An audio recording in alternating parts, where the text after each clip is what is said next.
Alright, we're going to cover in this video how to install a brushless system onto a Prometheus gun. Do a quick review of the parts. We have the brushless motors.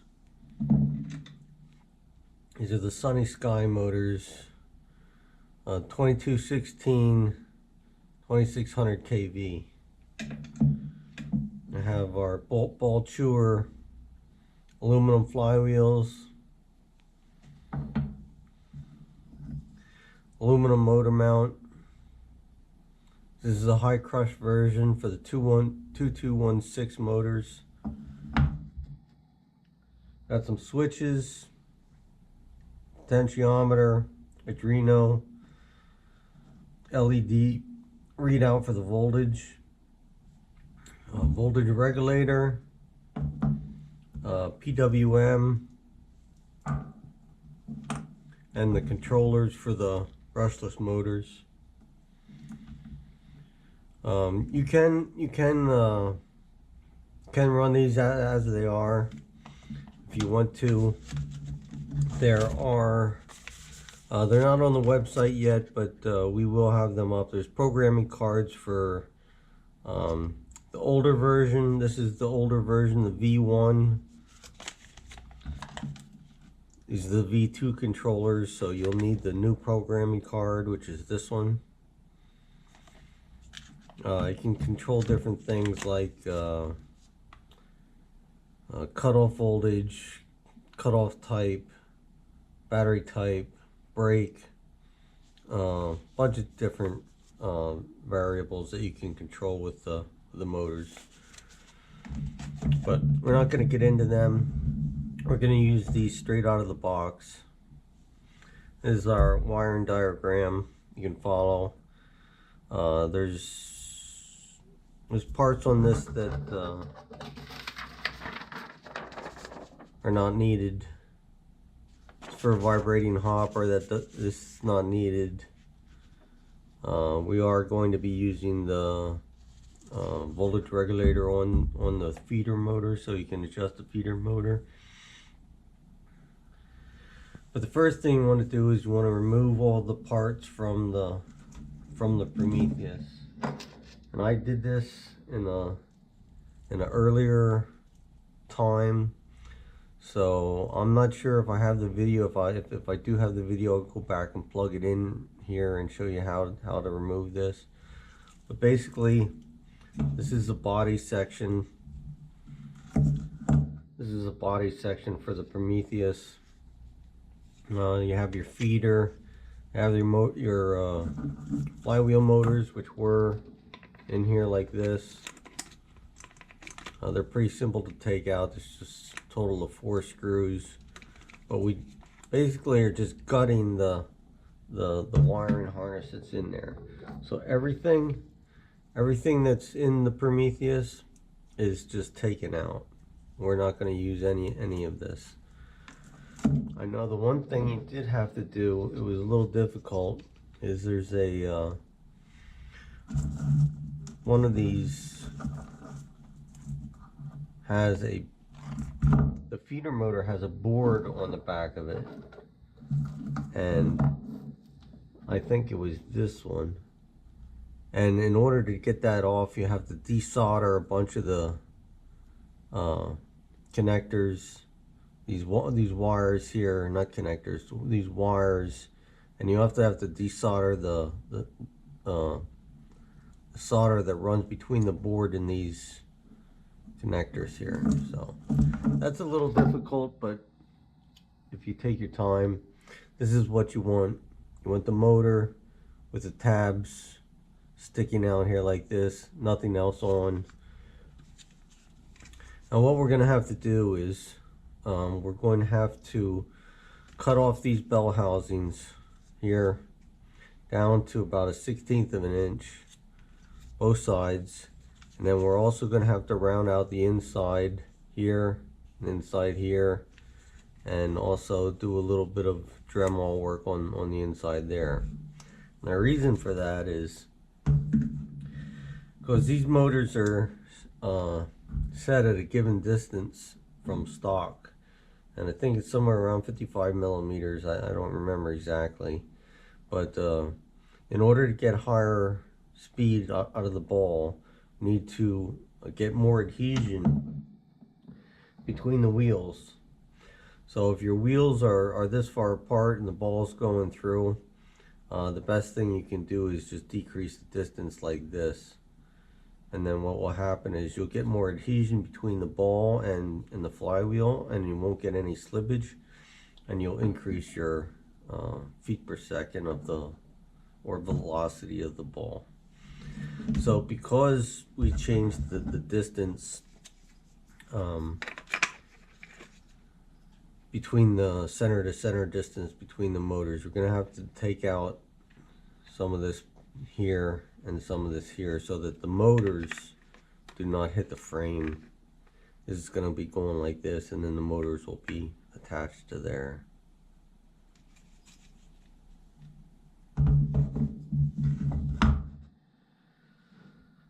So that's pretty much the gist of it. The Arduino already has the code on it. We have the wiring diagram here. These wires on the LED readout, the voltage readout, I always replace them because they're, one, it's PVC insulation, and two, the copper is not very strong. So what happens is you get a lot of flexing, and then one winds up breaking off and then it doesn't work. So I always replace them. Same thing on here. We use silicone wires for everything. So it's high heat insulation. So if something gets stuck, you get a ball stuck in there and you start drawing a lot of amps, your motors, your wiring, the first thing that happens is your wiring will heat up, depending on what gauge you have, of course. But if you have PVC insulation, it'll only take a few hundred degrees and it will start melting. And then you get positive and negative connection between the two, and you get a short, and you start burning things out. So that's why we use silicone wiring for everything, and we always use like 1 gauge higher than we need to use for the wiring. That way we're safe. Same thing with the amperage on the controllers for the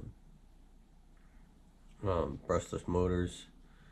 We use 50 amps for these when they're only rated. The rating is probably somewhere around 33 amps, something like that at full load. And the reason why we use 50 amp is because you need some safety margin in there. So the first thing we're going to do is we pull this out of the Prometheus. We're going to take the upper section and the lower section apart. We're going to start cutting these bell housings off of here. Okay, so there's 4 screws. 1, 2,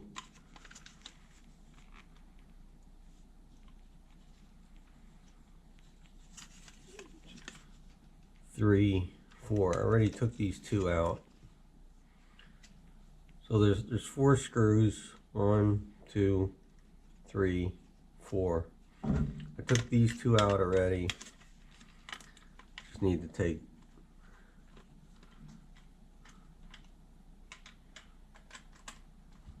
these other 2 out.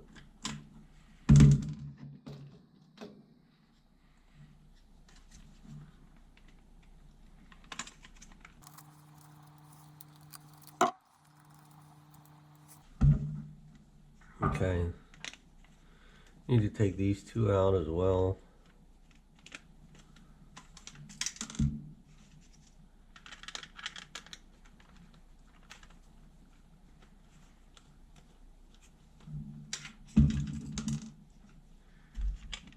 We're trying to get this top part separated from the bottom part here.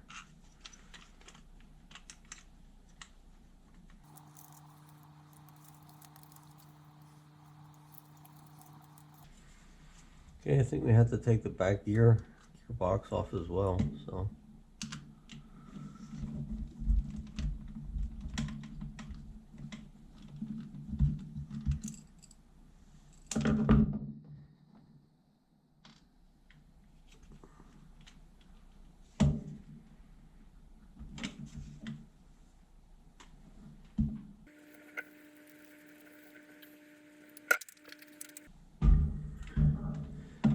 I'm going to take these two screws out the back where the motor is.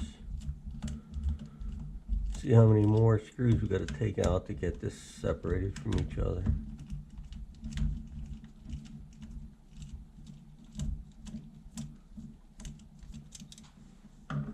It's been a while since I had this apart, so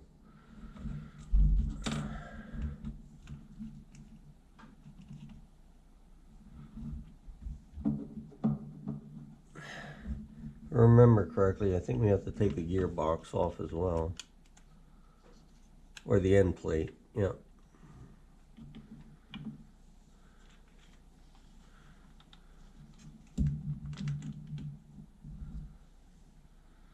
Okay, so that separates that.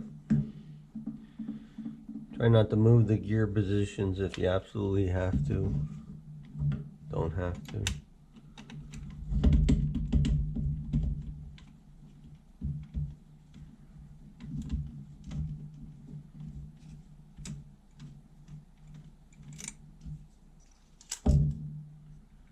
Okay.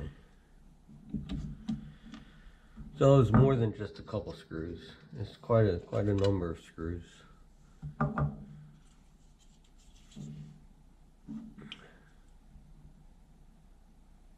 But you can see at this point some of the gears are exposed. Just try not to let them fall out, so you don't have to worry about putting them back in. There you can kind of see what they look like in case they do fall out for you.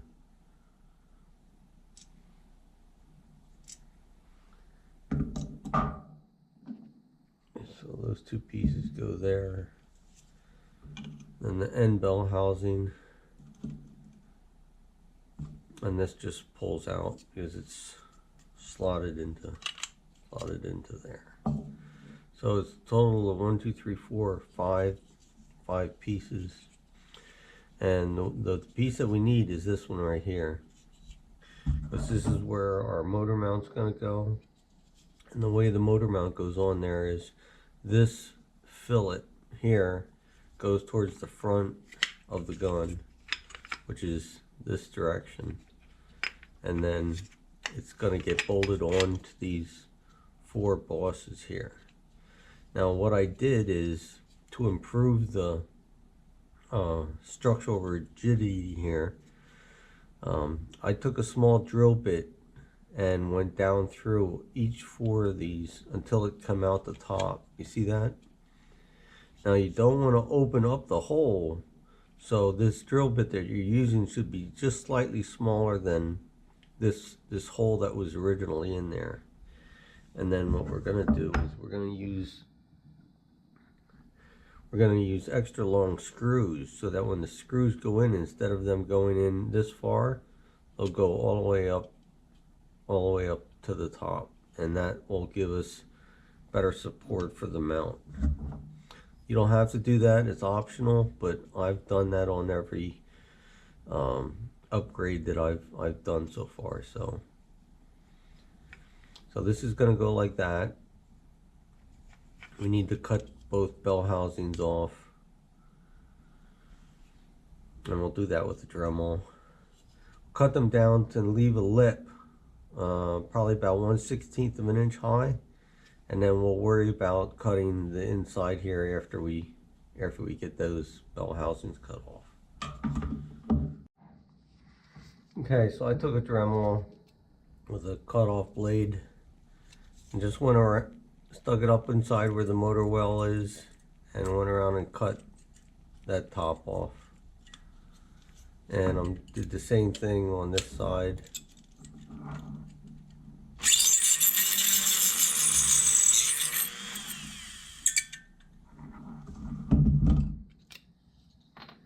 Now what I'm going to do is I'm just going to go around here and level this down flat, either with a file or with the Dremel bit as well. Probably use a file. If I go across here, it'll keep both of them flat, and it may take a little while, but it will keep them both flat and straight.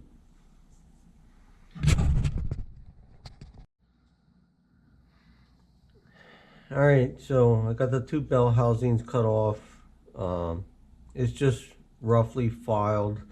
I used just a flat file to go across here till I got both sides relatively flat. Now the next thing to do is put the motors onto the mount, and that way we'll be able to test to see how much we need to take off. But I left like about a 1/16 or a little bit more than a 1/16 of an inch on both sides. It's best not to take too much off at a time.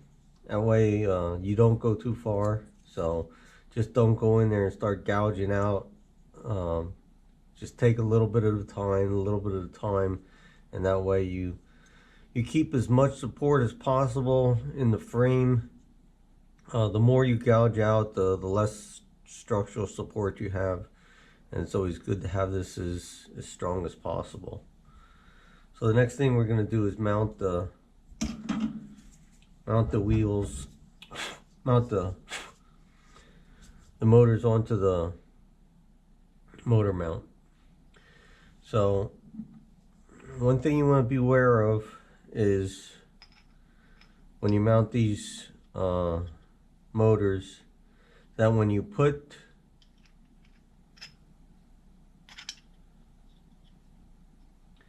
your screws up in here, now these are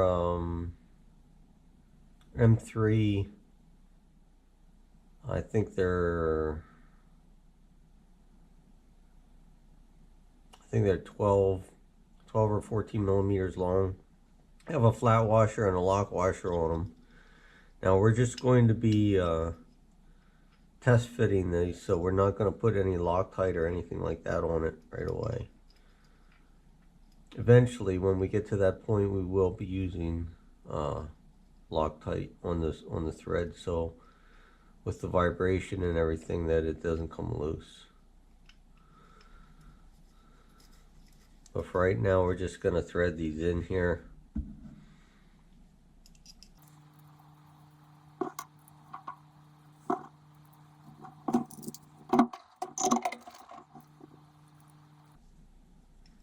And you want to make sure that your threads come all the way up in through past the bottom of the motor, but not as far as going up into the windings of the motor or the armature. So they have to be long enough, but not too long. So just make sure you check that when you put your screws in. Because if your motor doesn't turn, that means that your screws are too far up inside the motor.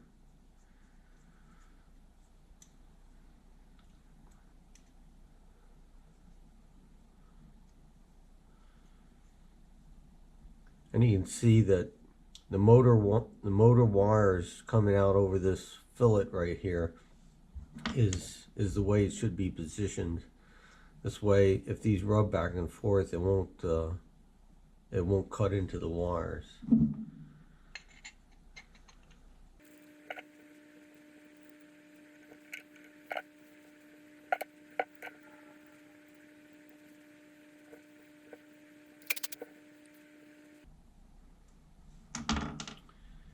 And this is the way it should look.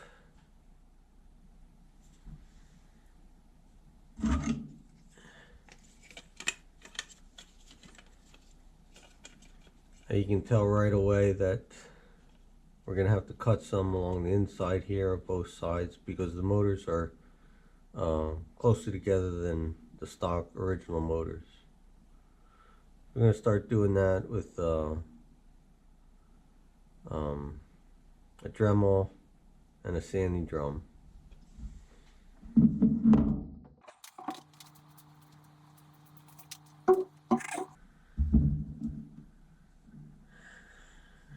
So these are the sanding drums that I have. It'd be best to have a sanding drum the exact same size as the motor itself, which this one is very, very close. So I'm probably going to use this one. The shaft is pretty big on here, so I'm going to have to use one of my hand drills.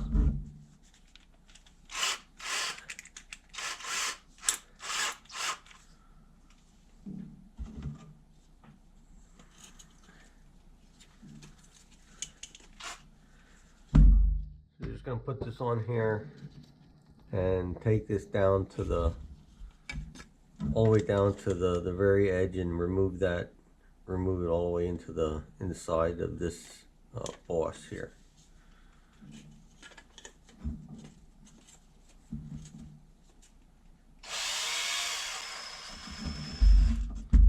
Just like this.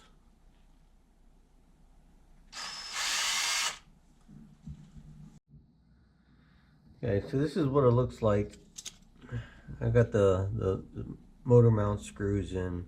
They're just loose, but they ain't moving. It ain't moving around very much, so you can get a good idea of what's going on right now.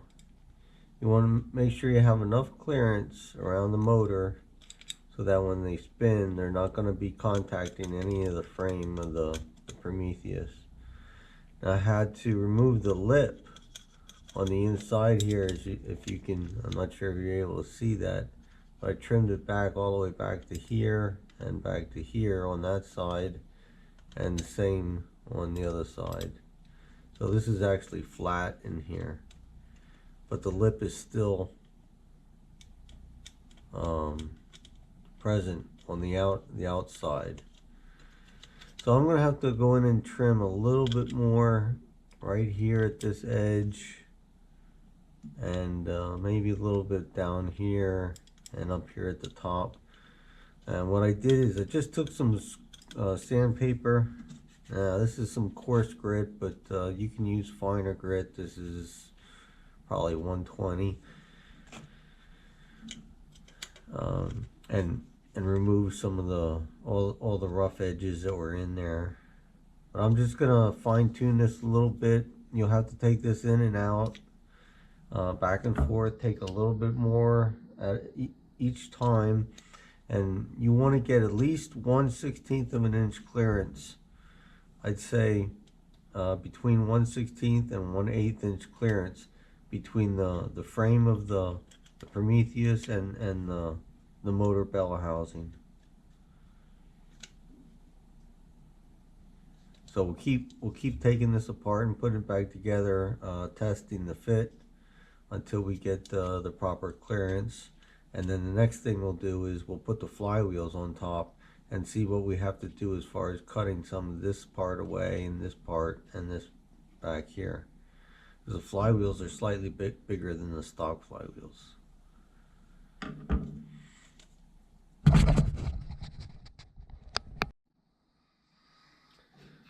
Okay, you see I got the 4 screws in the back here, and notice that they come all the way through up to the top of the Prometheus mounting bracket, or the frame as I've been calling it.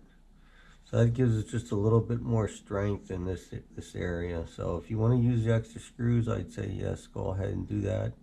If you don't have the proper length, you can use the standard screws that came with the Prometheus that you took out of the old mount.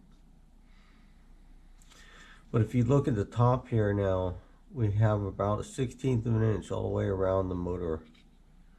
So there's no way that even if this would vibrate a little bit, there's no way it can touch the motor itself, the motor armature.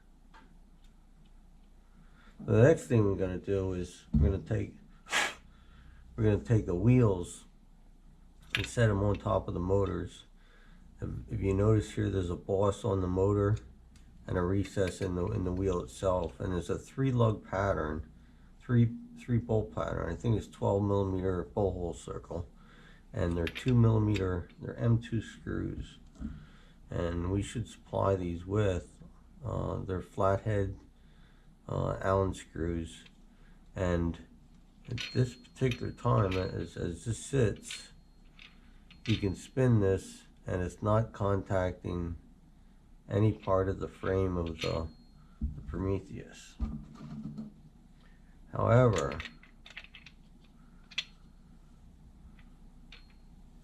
it is so close right here that with vibration, it's possible that it's going to contact this area here, possibly this area here, and maybe these 2 points up here.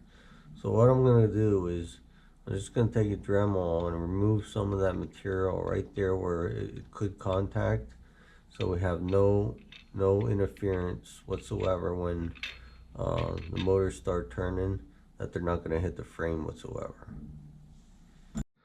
So I marked the spots with a pencil where I'm going to just remove a little bit of material. Right here, 1, 2, 3, 4, 5, and 6. Alright, so I put the flywheels on just temporarily. The screws are just snug. There's no Loctite on them. But just checking to see if there's anything that's binding up or that could bind up. I took different cuts all along the inside there just to make sure there's enough clearance, and right now everything looks good to me. So as far as this part is concerned, this is pretty much done. So we can disassemble this and put everything back together with Loctite and snug the screws down to so that they don't come loose. Hey, before I take this apart and put Loctite on everything, but I want to check to see if the top side as well needs to be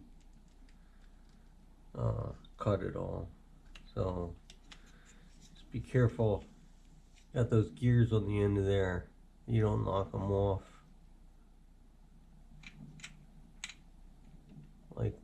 like that, like I almost did there.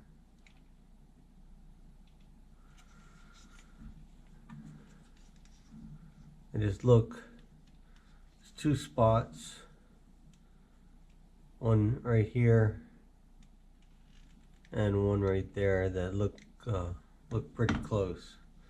So I'm just going to take the Dremel and make a small cut on both sides there.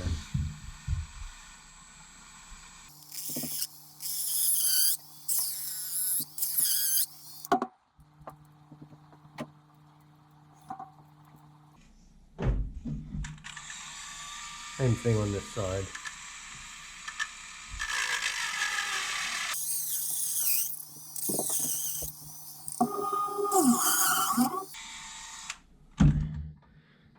And then use some sandpaper to smooth the edges off.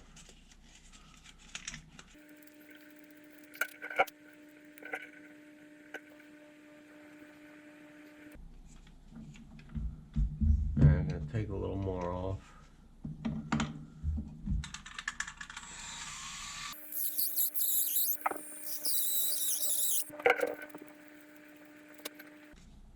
You want to angle your cuts so they mimic the flywheel. So come from the center of the motor and out that way, and then cut like this. Same thing on this side, cut like this.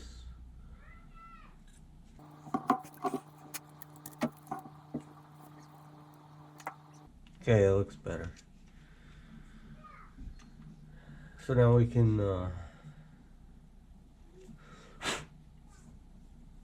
refit the rest of the parts on as well. And this is what it looks like when it's all done. So you should have your your motor wires coming out. Up underneath here. And then what they'll do is they'll come down around and you put your controllers down below here. So you can see they spin freely without any binding or hitting. And got the motors, the gearboxes, feeder motor is all connected. We have the feeder wiring harness part connected up here for testing. We're coming in here with 11.1 volts. It is coming from a power supply coming through these two wires into the back of the voltage regulator. And the voltage regulator has two positions here for the readout. Right now you see the little blue button is on the outside, but if you press this, it will switch to the incoming voltage, which is 11.1. You press it again, it shows the outgoing voltage, which is 16.0. And to change the voltage, you basically just take this brass screw and turn it to the right, and that will lower it, and you turn it to the left and that will increase the voltage. But I would not go higher than the 16 volts because you're threatening to burn out your feeder motor, and you don't want to do that. So it comes out of the voltage regulator into a PWM, which I've modified. Normally this speed pot is soldered on the board like this, and then you have to find room for this in your body to mount this. And by desoldering this and connecting some wires to the speed pot, you only need this amount of clearance to get around. So you can put this in a lot more different locations, and this can go back in the battery. And so I just hooked up red to positive on the back of the motor and black to negative. So we're going to test it here.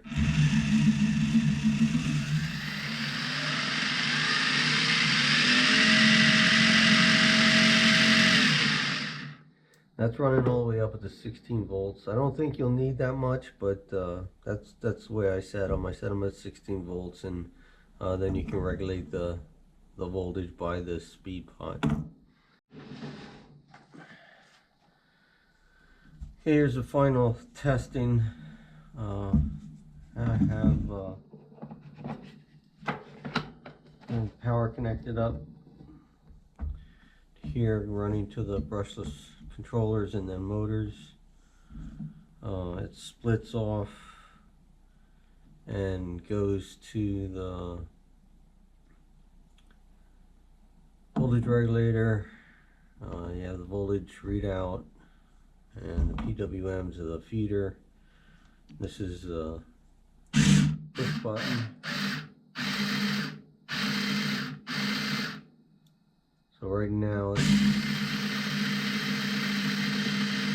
incoming voltage of 11.1 and outgoing voltage of 16, and then it's regulated to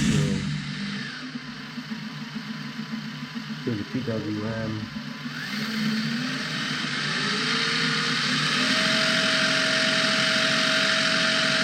Still on a maximum of 1.5 amps with no load on it.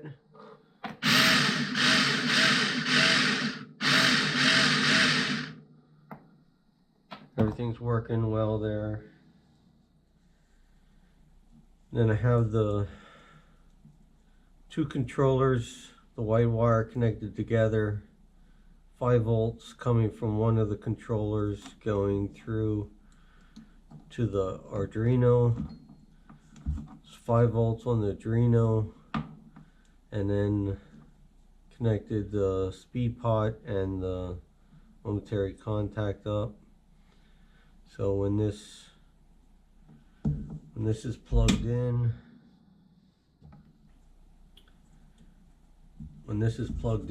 and power is put to it,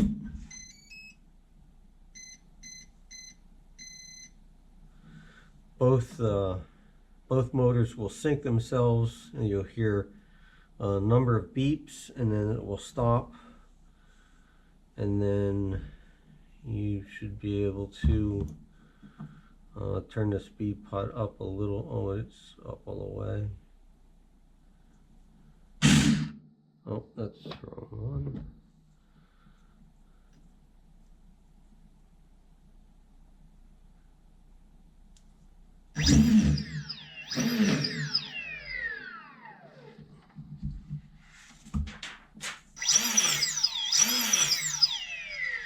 I don't have the flywheel bolts tightened, or the rest of the bolts tightened, but this is just for testing purposes anyway.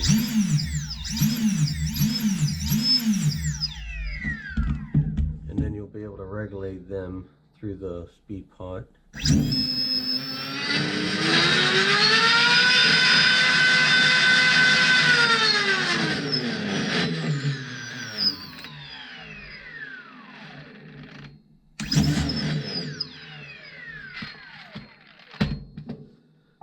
I'll have both.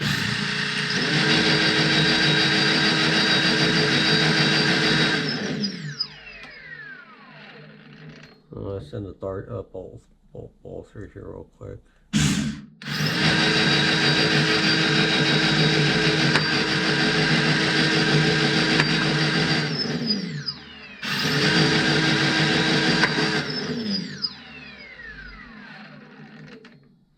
So everything looks good. I'm gonna get this packed up and shipped off to the customer. So the wiring is quite the mess, but the reason why is because I left the length of wire so that you can put your voltage readout. You can put it down here, you can put it over here, you put it wherever you want to, and this is your feeder speed pot. You could put both your speed pots down here if you want. Drill holes in them and have them come out the side and the back, or you could put them up farther in the handle. They're they're long enough to move around. Your switches are going to have to go where the original switches were. One goes there and one goes there, and then you feed the wires down through here. I recommend putting the voltage regulator right in this area here, because this is going to be taken up by your wiring and your controllers. You may be able to put your this is the wiring for the Arduino. You may be able to put your Arduino down inside here, and then you're going to have your power wires coming out through here. And you ordered the LiPo box, so this will be long enough to stick through the LiPo box and come out the back. That way you won't have to dig around to grab a hold of the connector and plug your battery in and take it out when you're doing. So that's long enough for that. But this is a general organization. I don't know where you want to put the stuff, so I left all the wiring longer. So that's the idea, that you have the choice of putting it wherever you want to. You can put your speed pots down through here on the right side, on the left side. You can put them up in here if you want, wherever there's room, because there should be enough wiring. Just make sure when you get everything back together that you don't have anything touching. So like this is the back of your PWM. You want to make sure that that's not touching anything metal. These are all shrink wrapped. This is shrink wrapped. Your Arduino is shrink wrapped. I'm going to put hot glue on the back of your voltage readout, so that you won't be able to touch. And this, you want to make sure that nothing nothing is touching metal back here, which is the reason why I recommended putting it there. There's nothing in that area that that it will touch. And then just be careful when you put it back together, you're not squishing anything.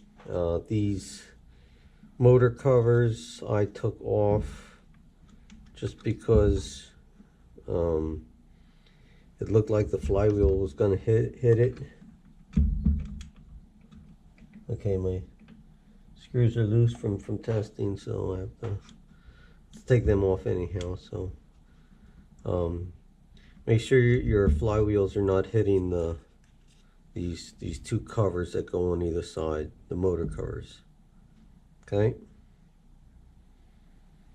If you got any questions, just shoot me an email. Thanks.